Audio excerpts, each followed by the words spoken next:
Hello. Hi, Jay. Good morning. Good morning. We made it happen. Yes, yes. Thank you for your patience. Oh, no problem. I know you're really busy. Yeah. So, in fact, if we can, let's start with that. Tell me about some of your current projects. What are you working on at the moment? I'm working. I don't know if you know this rapper, but his name is Juicy J. Mhm. So I'm working on a record with him, and I'm working on my own record, and I'm working on a few commissions in the meantime. Okay, Yeah. cool. So, on your new record that you mentioned, is it along the lines of what you had done in the past, like with feel good music? It's a little different. I'm taking some risks and I'm taking some chances groove-wise and harmonically. So it's different. It's more mature, but it's very much so a dance album Hmm. with Okay. serious musicians. So yeah, it's gonna be a different kind of sound. A lot of fusion sounding sounds, but not regular fusion. More like I want to do jazz and house music, but in a Cab Calloway style. So it's a lot of things like that. So it's still the double bass for that one Double bass and electric. and the electric. Cool. Hmm. Oh wow. And any do you know when it's supposed to come out, or is it still just in the process of making it? So it's supposed to come out in August 29th of 2025. Okay. Um, However, I have to check that with the label. As you know, labels are crazy. Yeah, yeah. So that's the alleged date. Okay, cool. Looking Hmm. forward to that. Yeah. I love the last record. Fantastic. Thank you. Yeah. In fact, if I could just ask you a little bit about that. Now, on Feel Good, did you arrange all those charts as well? I, Yes. okay, wow. Some really tight arrangements on that. Thank Really, you. yeah, loved it. Cool. Thank you So, so much. yeah, if I can go kind of way back, uh, Hmm. if you could talk about growing up in Detroit and who were some of your early mentors. So growing up in Detroit was amazing. It's such a soulful city, so special, so many major historical figures like Malcolm X, just so many. We always grew up, me and my friends, as a strong-minded group of people because we were raised by strong-minded people. Mm, So we always had our compass just directed north, onward and upward. My first mentors were Marcus Belgrave. I actually did my first gig with Marcus at the age of 15. And then after Marcus, it was Rodney Whitaker, mm. who was my first bass teacher. So I ended up going to Michigan State and taking my first official bass lesson uh, with Rodney. Nice. And was bass your first instrument? No, my first instrument was piano. So I played by ear.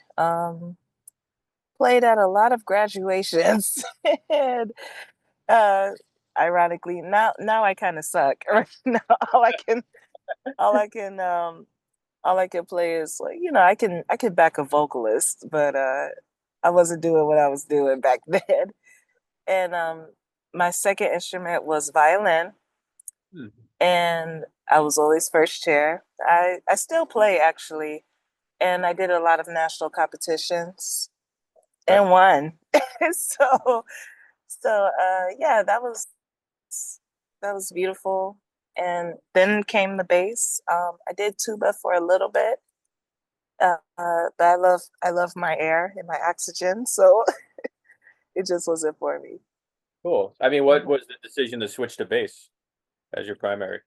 So my orchestral director, he needed a bass player in the orchestra. So he heard me playing Mozart, one of Mozart's symphonies by ear because I was just looking at the basses and I was like, nobody's playing these. I said I could do that. I put money on it that I could play. play this. So I played it, and he made me switch to bass, and he said, and I said no, Mm. absolutely not. You know, like first chair violin, I'm getting all the attention.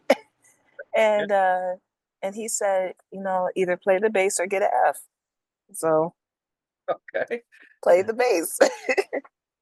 Wow. I mean, it seems like that's a very not so much being such a proficient violinist and having to switch to bass, but so many people I've talked to, and even in researching my Ray Brown book, it was just like Mhm. just the opportunities for this bassist sitting in the corner, no one's really playing it. Right. Really interesting. Same with me as well. Wow. Okay. So very cool. So you'd eventually make your way over to Juilliard. What was that experience like for you? I'm sorry. Can you say the question one more I time? think you did study at Juilliard, right? That was your. Yes. Can you talk about that experience? Oh, yeah. So, when I first, before I moved to New York, I auditioned for Juilliard and Manhattan School of Music. I made it to the final round at Juilliard, but I didn't do so hot at the ear training. Mm. So I ended up going to Manhattan School. It wasn't for me, so I dropped out. I think I dropped out within 3 months. No plan, no money. Mm. so I was window shopping in November of, I think it was November of 2015. And I was like, oh Lord, I have to go back to Detroit. And I ended up seeing the Juilliard Jazz group playing on the women's floor that I was window shopping. And I was like, Mhm. God, is that you? Because it was crazy. Like I've never seen them. And yeah, I just saw Dr. Aaron Flagg, and I said, "Thank you so much for allowing me to audition last year." And that was it. I was going to go home, and he said, "The auditions are still open, the application process, and we really want you to apply. We hated that you didn't get in, but the ear training was so bad." So I I ended up applying again. I got in.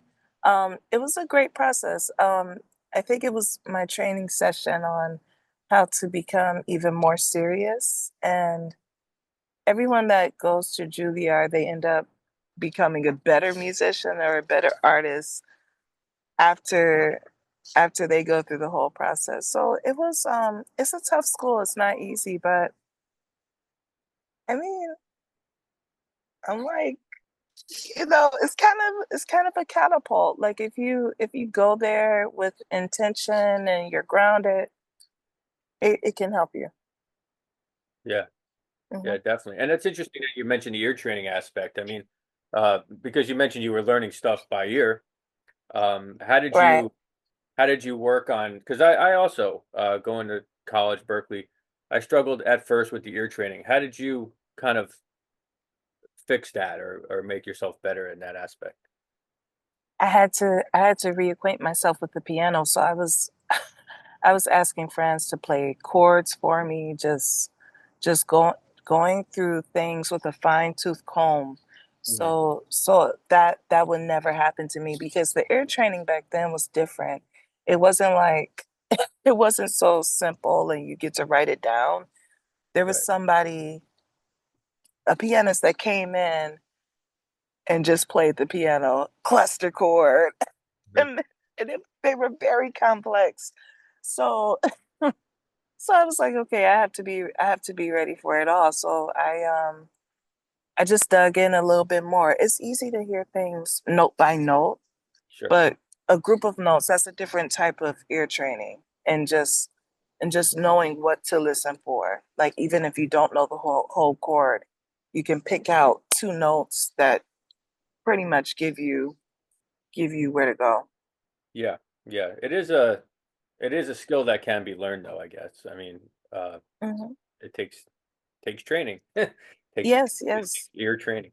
Yeah. Very very cool. So John Batiste, talk about your connection there and how that came to be. Yeah, so with John, it's so interesting because I didn't know anyone at the show. So it was such a random moment. And I also didn't know anyone moving to New York. So, oh, one second, I'm sorry. No, you're good. Yes, so is that okay, the wind Oh yeah, moving? yeah, you're good. I don't Okay. hear the wind. I just see you bouncing around. Oh yeah. So with John, the drummer in the band, Joe Saylor, he has saw me randomly playing at Smalls Jazz Club, Sure. like at 4 a.m. It was just the session. And I don't know, I always brought my all to the sessions. I never brought less. And he didn't even talk to me. I didn't even know Joe, but he told John about me without me knowing. And he says, this really amazing bass player that you should get. And I think that she is who you've been looking for. So I got a call from an unknown number. I was at the airport. I was about to play with the Baylor Project. and and I was like, who is this? Like I was about to I was about to tell somebody off because I thought it was my nephews playing on my phone again. Okay. And and it was he was like, it's Jean Batiste. And for like an hour we talked about music and life and just our viewpoints on humanity. And that was it. There wasn't any talk about a gig. About 2 months later, I got a call to sub for the show in August of 2019. And I gave it my all. Hmm. And they asked me to do some more months. And then eventually they asked me to sign the contract. And yeah, it's been almost 6 years now. Wow. Yeah. I mean, Yeah. what is that experience like? We're talking about Stephen Colbert's show, of course. Like having a gig that's kind of very steady like that. It's definitely a blessing. I'm very grateful for it. I think I should even be more grateful. Mm. I mean, but I'm usually an extremely grateful person. But it's such a rare opportunity, and just given the climate of the music industry and also the TV industry, just to have a steady job like this in those industries that's still long lasting is amazing. And even beyond that, just to be around a group of people from the boss to Mhm. the staff that always come and give it 100% every day. It's just high professionalism. It's just no excuses. And I really love it. And I've really learned so much from it. So it's definitely made me more of a detailed musician Right. and more serious. So yeah, it's been fun. It's been great.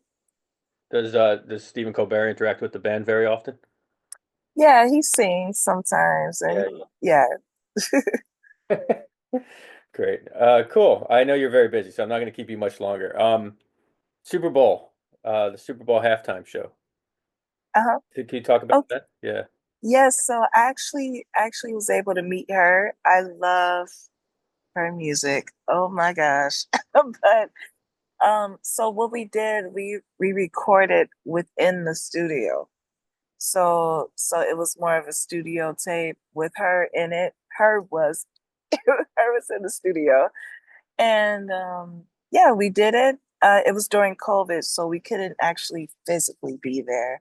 Hmm. So that was a bummer, but just to be around her in the strings and her MD, it was great. So yeah, that was pretty much the experience. She has a great team. She's a great person. Everybody's super talented. I was happy to be in the number. Yeah. Very cool. And then another thing that you're involved with is this community cookout. Yes. Yeah. Could you tell the listeners about that? Yeah, so I was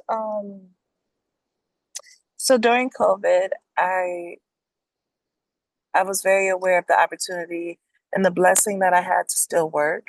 Hmm. Um, months after I got on the Late Show is when COVID happened. So I was like, okay, how can I help people? I've always wanted to be in the philanthropy. That's life's greatest gift to me, to be able to give back. Sure. So on July 4th of 2020, I started the Community Cookout. I actually asked a favor from Uni Mojica to to borrow her dad's car because I wanted to give out like 125 meals at the time. Mm, So we gave them out on 125th between Lexington and Park. And that's a neighborhood that's famous for being riddled with drugs. sure. Drugs and people that people don't talk to. Instead they walk faster and try not to make eye contact. But that day was so special because we eventually ran out of food, so I started giving people money out my pocket. A Mm, lot of people were really crying and hugging me very tight, so it was special. And after that, I decided to do it every month for quite a time. And I did it in Edinburgh for the Edinburgh uh, Jazz Festival in Scotland. I'm doing one in Germany. I just did one in Tucson with a James Beard Award winning chef. His name is Chef Janos, mhm. Tucson, Arizona, back in January. And yeah, so it's still going. I'm partnered with the Charlie Parker Jazz Festival now, doing it. Nice. This year will be the third year. So it's been great. We've fed thousands of people. We've played so many free concerts for the people. And I'm happy about it. It's a Cool. blessing to do it. Yeah, it seems like a great thing for sure. And then also you have some involvement with the National Jazz Museum in Harlem, I believe, right? I had some involvement. So Oh, okay. yeah. Mhm. So so I think about 2 years ago, maybe two or three, I was one of the first jazz fellowship award winners. So I curated for the Jazz Museum in Harlem Mhm. alongside Joel Ross. And we did that for a year. And yeah, the Jazz Museum in Harlem, some of my first gigs in New York over there. So so it was good. It's great. Cool. And then I guess finally, this article is really centered around your performances. You're going to be playing at the SOPAC in New Jersey on April 18th. Um, Yes, Talk about what kind of music will you be doing there? Will it be music from your album or some new material or both? it'll be both. Hmm. It's some songs from my first album that I love so much. I can play them all day. So people will more than likely hear "Feel Good" for the people where the Nubians grow, and I'll be playing completely new material after that. Okay. And who's it? How big of a Yeah. band are you bringing with you? So I'll have a sextet, um, maybe even a septet. Hmm. So so usually I bring two horns, a full rhythm section, and a vocalist. I might bring two vocalists for this one. So yeah, Cool. Yeah, I know we're all looking forward to the performance. I hope thank I can. you. Yeah. And I think I got, just for the bass nerds out there like myself, tell me tell me a little bit about the bass that you are currently playing. Yeah, so the bass that I have right now is a Shire bass. It's out of Australia. So I've had that bass since high school. And I also have another bass that's a unmarked German bass from like the 1800s. It has a big warm sound, but it has a French neck. So Oh, so that's very interesting. mm, And and I have three electric basses at home. So I have a fretless that I love, love, love. Two of those basses are Sadowski's. sure. So I have a fretless Sadowski, and it sounds like a subwoofer. I mean, he just makes the most incredible basses. It's so good. And I also have the 5 string birding white Mm, style Sadowski bass, which is chef's kiss, chef's kiss. And I have I have a P bass as well. So I hope I have even more basses. I need a bigger apartment to keep yeah. them. Oh, and then there's also a bass that I use at the shows, another German style bass. Um, yeah, it's good. It's good. Yeah, I mean, I always enjoy your tone and just your approach to soloing and I noticed a lot of what you do. You do really enjoy the sliding I aspect. do. Yeah, me too. I I Well, because just being from Detroit mhm. and listening to vocalists that do that, just it's a lot of that inflection in it because I've listened to so many vocal albums. So that's kind of my approach. I almost think of soloing less as a bass player, but more of a horn player or a vocalist. Like how can I make that sound work on the bass? Yeah, right. I mean, is there a bassist in particular? Because we talked about some of your influences, but we didn't talk about bassists that much. Who were some of the bassists that you kind of emulated or early on? Early on, definitely Paul Chambers, James Jamerson. Um, I think the light bulb went off when I heard Israel Crosby. Nice. It was just his harmonic concepts were so beautiful. And speaking about slides, Buster Williams, of Yeah, course. I had him on the show not too long ago. Yeah, Yeah, he's great. I love Buster Williams. I love Anthony Jackson. Oh Hmm. my God. It's so many. I'm taking lessons now again with Ron Carter. So Okay. that's giving me a different approach and like going to his show. I'm like, damn, Hmm. I'm kind of speechless because he has the rhythm, he has the time, and he has the harmonic concepts that surprise you, but they fit within the song. So that's a whole nother way to think about it. And as far as a bassist that plays in the center of the beat, which I love, Sam Jones all Oh, day. yeah, yeah, Center very. beat. Hmm. It I mean, when I heard Sam Jones, I said, yes, yes, God. Yeah, This is it. This that's is it. great. So those are some of the main ones. And of course my first teacher, Rodney Whitaker, I think he has one of the best, deepest beats ever.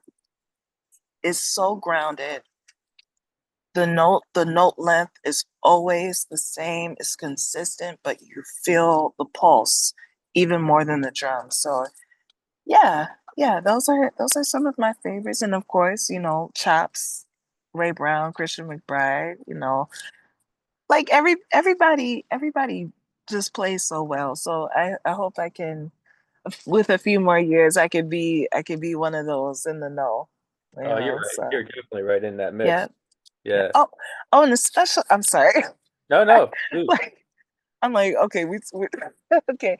Um Esperanza Spalding, I just wanted Marion Hayden, Hmm. incredible. Esperanza Spalding, her self-entitled her self-titled album was so amazing. It's a no skip album. I don't think she gets enough credit for it, but the way that she approached the bass harmonically Hmm. and just her choice of registers, top tier. So Yeah, yeah, she was also on the show, and I agree. I think that album is amongst her best. And also Ron Carter was here, and uh-huh. I must imagine as an instructor, because even when I was just talking to him, he pulled out his bass, which was a shock Yeah. to me, and like was showing me something. Um, I mean, probably one of the most definitive minds when it comes to bass. Like he really, when he says something, I mean, I would imagine it resonates. Yes. Yeah, Yes, it does. yeah, Mhm. he's quite an individual. All right, cool. Yeah. Did I miss anything? Anything else you want the readers or the listeners to know about? Oh, just about my shows. They can go to my website, endeaowens.com, and check out my shows. And yeah, stay tuned for everything this year. Very cool. Hey, I'm glad you we were able to make this work out. Yes, yes, I'm glad too. Really nice to meet you, and I wish you all the best. It's great to meet you too, Jay. Thank you so Okay. much. Thank you so much. Have a great Yes, you too. Thank you. Bye.